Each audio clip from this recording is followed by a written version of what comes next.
Right now at 6, Cincinnati front and center in the marriage equality fight. The city named this coming Tuesday John Arthur Day in honor of my husband. The nation's highest court set for a historic hearing centered around the marriage of two local men. My marriage in no way, shape, or form harms the state of Ohio or harms any opposite-sex marriage in this state or in this country. Tonight, the city showing its support. It's great to live in a city that fights for you and protects you and stands up for you. A special send-off today as the same-sex marriage fight heads to the U.S. Supreme Court. Thanks for joining us and watching Cincinnati's WLWT News 5. I'm Cherie Palello. And I'm Mike Dardis. Among the local plaintiffs is Jim Ogerbefell, who has become the face of the case that has historic implications. His case is now the title case of 4 consolidated appeals the Supreme Court will hear on Tuesday. Obergefell and his husband, John Arthur, married in 2013 aboard a medical flight in Maryland, just 3 months before Arthur lost his battle with ALS. They dated for 20 years, and now he just wants his name on Arthur's death certificate. WLWT News 5's John London joins us now live with more on today's send-off. John. Well, you know, there was a time not too many years ago when about the only thing Cincinnati would send the gay community was an absence of support. The city has since changed its tune, even as those who oppose same-sex marriage think about strategy beyond this summer's Supreme Court decision.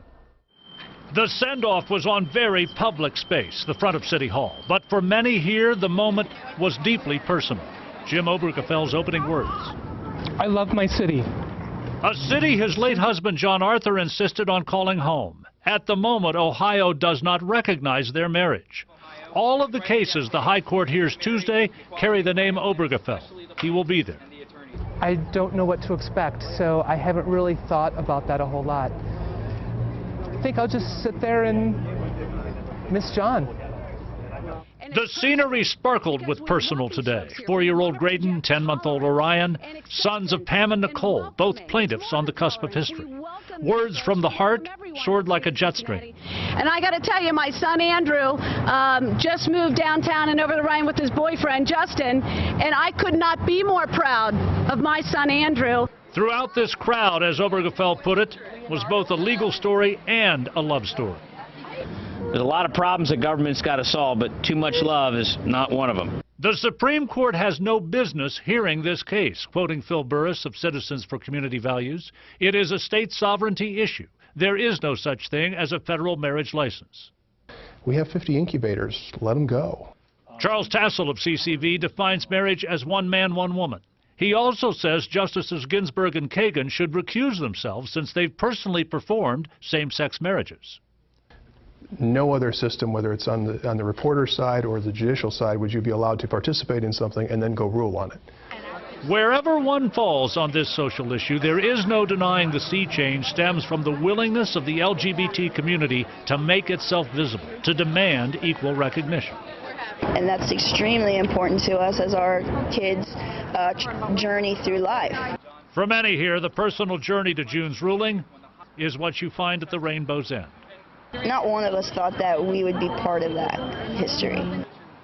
And Jim Obergefell will be in the High Court's gallery Tuesday, having never set out to do anything even remotely close to having his name attached to a landmark case. Cherie calls it humbling and an honor. All right, John London reporting live for us. John, thank you.